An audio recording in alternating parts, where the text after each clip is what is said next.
And our first fight tonight is going to be an absolute banger to start off the card. I'm not sure if this is actually going to be the first fight of the night, but if it is, wow, what a way to start out UFC 300. Deiveson Figueiredo taking on Cody Garbrandt in the bantamweight division. Deiveson Figueiredo, man, we know what this guy's going to bring at this point in his career, man. He was getting up there in age, but in his last performance against Rob Font, that was really impressive, man. The way he was able to just, easily out kickbox Rob Font. I actually had a bet on Rob Font in that matchup, but I was like pleasantly surprised that how Deiveson looked at this new weight class at bantamweight. Moved up 10 pounds. He just looked so much better. His cardio held up as well, and he was able to outpoint Rob Font for the majority of the fight and just land the more damaging shots, land the harder shots, land the cleaner shots. And we know this guy has very good jiu-jitsu as well, with the guillotine to stop people shooting takedowns on him, big power in his hands, and yeah, just a very, very good striker as well. His output isn't the best, but when he lands, bro, he is absolutely going to try and take your head off with everything he throws. On the other hand, we have Cody Garbrandt.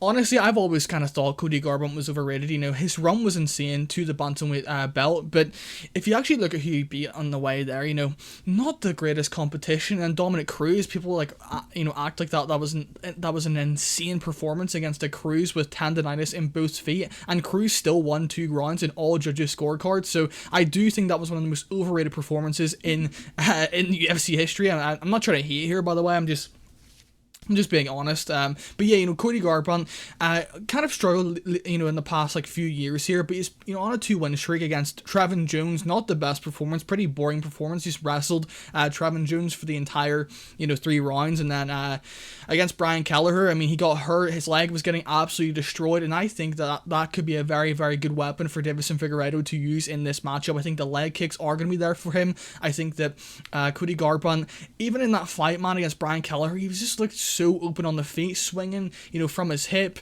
And I do think that Deiveson Figueiredo is going to be the more technical fighter on the feet with the straighter shots, with, the counters.